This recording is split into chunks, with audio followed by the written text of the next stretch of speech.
రాష్ట్ర స్థాయిలో విజేతలై రాజస్థాన్ వెళ్తున్న 33 మంది విజేతలకు శుభాకాంక్షలు. కమల్ రెడ్డి గారు ఈ సంస్థకి అదృష్టంగా భావన చేస్తున్నాను. ఇందాకే చెప్పాను నేను, జాతీయ స్థాయిలో ఎంపిక చేసినప్పుడు విజేతలకి అది కులాతీతంగా మతయుతంగా ఉండాలి, వ్యాపార సంబంధాలు ఉండకూడదు. ఎందుకంటే ప్రతిభను బట్టి మనం ఎంపిక చేయాలన్నమాట. ప్రతిభను గౌరవిస్తేనే మన జాతి ఉద్ధరించబడుతుంది అన్నమాట. ప్రతిభను తొక్కేస్తే పక్కన పెట్టేస్తే మన జాతికి వినాశనం. కాబట్టి క్రీడాకారులు ప్రతిభను గుర్తించి మాత్రమే మనం సెలక్షన్ చేస్తే వాళ్ళు జాతీయ స్థాయిలో రాణిస్తారు, ప్రపంచ స్థాయి కూడా ఎదుగుతారు అన్నమాట. ఏనాడైతే మన క్రీడాకారులకి ఈ రాజకీయవేత్తల, వ్యాపారవేత్తల, పారిశ్రామికవేత్తల, రాజకీయవేత్తల యొక్క ప్రభావం ఉండదో అప్పుడే వాళ్ళు ఉద్ధరించబడతారు. ఎందుకంటే చూస్తుంటాం కదా మనం, దురదృష్టం అది. ఇంకా ప్రతిభను గుర్తించిన జాతి నిర్వీర్యమైపోతుందన్నమాట. ప్రతిభను గుర్తించడానికి మనకి వాళ్ళ యొక్క ప్రతిభే మన కారణం కావాలి తప్పించి వాళ్ళ యొక్క కులం కానీ మతం కానీ ఉందనుకోండి, అది రాణించాం. కాబట్టి ప్రత్యేకించి మన ఎథ్లెటిక్స్ విశాఖపట్నం వాళ్ళు నిర్వహిస్తున్న ఈ కార్యక్రమం చాలా గొప్పది. ఎందుకంటే వాళ్ళు నిస్వార్థంగా జీవిస్తుంటారు, నిస్వార్థంగా నిర్వహించాలి. సేవకుల నాయకులు అయితే మన జాతి బాగుపడుతుంది. సేవ అవుతున్న వాళ్ళు నాయకులు అయ్యారనుకోండి, ఆవిడ సేవతత్వాన్ని గుర్తిస్తారు. కాబట్టి ఆ రకంగా మనం ఉండాలని నేను ప్రార్థన చేస్తున్నాను. ముఖ్యంగా వీరందరూ కూడా డ్రెస్ ఇచ్చారు, అలాగే పారితోషికం ఇచ్చారు. కాబట్టి వాళ్ళు ఇంకా ప్రోత్సహిస్తాం. అది మాస్టర్జీకే జగద్గురు తరపున జగన్ తరపున కూడా ప్రోత్సహిస్తాం. కాబట్టి మీ అందరికీ మేము అండగా ఉంటాం, బ్యాక్గ్రౌండ్ ఉంటాం. అదేవిధంగా ముఖ్యంగా ఏంటంటే ఈ యొక్క గృహిణులు ఎక్కువ ఉన్నారు. అలా గొప్ప విషయం. గృహిణులు క్రీడాకారులు అయ్యారంటే అది నాట్ ఎ స్మాల్ థింగ్. గృహిణులు క్రీడాకారులు అవ్వండి ఈ వయసులో అది ఎంత ఎనర్జీ ఉంటే అవుతుంది. దానికి స్త్రీలకు ఎనర్జీ ఎక్కువ ఉంటుంది, అందుకే మీరు ఎక్కువ స్పోర్టివ్ ఉంటారు. కాబట్టి ఏంటంటే స్త్రీలు ఎక్కువ విజేతలు అవ్వడం కూడా మనకి జాతి గౌరవంగా భావన చేస్తున్నాను. మేమందరూ రాజస్థాన్లో మేమందరూ బాగా ఆడి గెలిచి విశాఖపట్నానికి, మన రాష్ట్రానికి, దేశానికి పేరు తేవాలని ప్రార్థన చేస్తున్నాను. రాముడు క్రీడాకారులు, కృష్ణుడు క్రీడాకారులు, ద్రోణుడు క్రీడాకారులు, అర్జునుడు క్రీడాకారులు, అందరూ క్రీడాకారులే. భారతంలోని భాగవతం చూసి క్రీడాకారులే వాళ్ళు. రామాయణంలో కానీ రాముడు చెట్టును కొడతారు కదా, చెట్టు బాణంతో 14 వృక్షాలని క్రీడాకారులు కదా. మళ్ళా యుద్ధం క్రీడాకారులు. సో మా క్రీడాకారులు అన్నది సహజంగా ధర్మం వాళ్ళ ఉంటుందన్నమాట. సనాతన ధర్మం అంటే ఏంటి? క్రీడా ధర్మం ఉంటుందా మనకి? కాబట్టి మనకి సనాతన ధర్మం ప్రత్యేకించే ఉంటుంది. భారతదేశంలో సహజంగా ఉంది. అది దురదృష్టం ఏంటంటే అది ప్రత్యేకంగా పేరు పెట్టాం. సహజంగా ఉన్న ధర్మం కాబట్టి ఆచరించాలి. క్రీడాకారుల్ని ప్రతిభలను ప్రోత్సహిస్తే ధర్మాన్ని ప్రోత్సహించినట్లే. తొక్కేసాం అనుకోండి అధర్మం అవుతుంది కదా.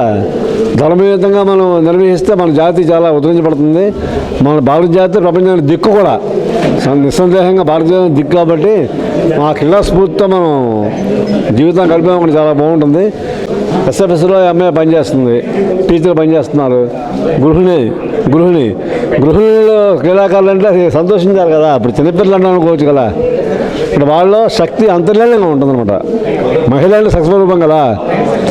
సనాతనం చెప్తున్నాను నీకు. సనాతనం అంటే మహిళలను గౌరవిస్తే, వాళ్ళ మనం చక్కగా సంరక్షణ చేస్తే వాళ్ళే ధర్మాన్ని నిలబెట్టగలే ఒక మహిళా మూర్తులు. కాబట్టి కేవలం అది కూడా మనం గుర్తుపెట్టుకోవాలి. మహిళలకి మనం యోగా వేదం నేర్పితే వాళ్ళు అంతరంగ శక్తికి ఉద్దీపన అవుతుంది అన్నమాట. ఇది డెఫినెట్గా సత్యం. ఇది మహిళల్లో ఉన్న శక్తి మనకి ఉద్దీపన కావాలంటే, ఉజ్జరింపు చేయాలంటే ఏంటంటే వాళ్ళు యోగ విద్య నేర్పాలి. మనం వాళ్ళని గౌరవించాలి, వాళ్ళని ప్రోత్సహించాలి. మనం పక్కన పెట్టకూడదు.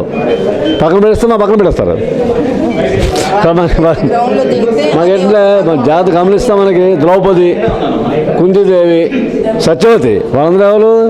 భరత మాతలు వాళ్ళే. ద్రౌపది భరతమాత. కుంతీదేవి లేకపోతే పాండవులు లేకపోతే దేశమే లేదు. సత్యవతి వ్యాసుడు యొక్క తల్లి. వ్యాసుడు లేకపోతే ధర్మం లేదు, వేదం లేదు.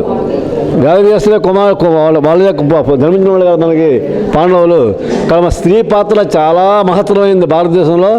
స్త్రీ యొక్క వాళ్ళ యొక్క లాలన పాలన మనం చేస్తే వాళ్ళ ద్వారా ధర్మం ఎక్కువగా సంస్థాపన చేయబడుతుంది నమ్ముతున్నాను నేను. అది మాస్టర్జీ గారు, అందుకే మాస్టర్జీ గారు మాకు బుద్ధుడు కానీ, క్రైస్ట్ కానీ, కృష్ణుని కానీ చూస్తే, మీరు బాబాకి చూస్తే వాళ్ళు స్త్రీలకు ఇచ్చిన వాళ్ళు చూపిన వాత్సల్య ప్రేమ చాలా గొప్పవి. ఒక క్రైస్ట్, ఒక బుద్ధుడు, ఒక మాస్టరీకే, ఒక సత్యసాయి బాబా, ఒక కృష్ణుడు, వాళ్ళందరూ స్త్రీలను ఎక్కువ వాళ్ళు వాసన చూస్తున్నారు. ఎందుకంటే వాళ్ళలో ఉన్న ప్రతిభ లాంటిది, శక్తి లాంటిది, సహనం లాంటిది. కాబట్టి వాళ్ళని గౌరవిస్తేనే సనాతన ధర్మం అనేది వదిలిపడుతుందని చెప్పి మనం భావన చేస్తున్నాం. లోకా సమస్త సుఖినో భవంతు. ఓం శాంతి శాంతి శాంతి. నేను ఎస్ఎఫ్ఎస్ స్కూల్లో ప్రైమరీ టీచర్గా వర్క్ చేస్తున్నాను. నాకు ఈ అవకాశం యాక్చువల్గా వెటరన్ ద్వారా నేను ఇప్పుడు నేషనల్ మీట్కి వెళ్తున్నాను. 6, 7, 8 తారీఖుల్లో అల్వార్లో జరగబోయేదని. అయితే ఏంటంటే ఇప్పుడు నాకు ఇది ఒక సదవకాశంగా నేను ఫీల్ అవుతున్నాను. ఒక మహిళగా నేను అంత దూరం వెళ్ళి నా కుటుంబ బాధ్యతలు పూర్తి చేస్తూ పిల్లల్ని బ్యాలెన్స్ చేస్తూ వెళ్తున్నాను. ఇప్పుడు అక్కడ ఏది సాధించినా విజయం సాధిస్తే అది ఆడవాళ్ళందరికీ అది ఎంతో ఉత్సాహకంగా ఉంటుంది. పిల్లలు ఇప్పుడు స్కూల్లో చదివే పిల్లలకి కానీ అందరికీ నేను ఒక ఆదర్శంగా ఉండడానికి నేను కృషి చేస్తూ నా పిల్లలకి అలాగే సమాజానికి కూడా ఆదర్శంగా ఉంటుంది. ఇప్పుడు ఒక మహిళగా నేను గృహిణిగా ఉంటూ ఉద్యోగం చేస్తూ అలాగే ఇప్పుడు ఆటల్లో పాటల్లో అన్నిటిలో సమాజాన్ని అభివృద్ధి చెందే దిశగా ఒక స్త్రీ ఎంతవరకు శక్తివంతంగా చేయగలుగుతుందో అని నేను చూపించడానికే ఒక పట్టుదలగా నేను చేస్తూ నా పిల్లలకు ఆదర్శంగా నిలవాలని వెళ్తున్నాను.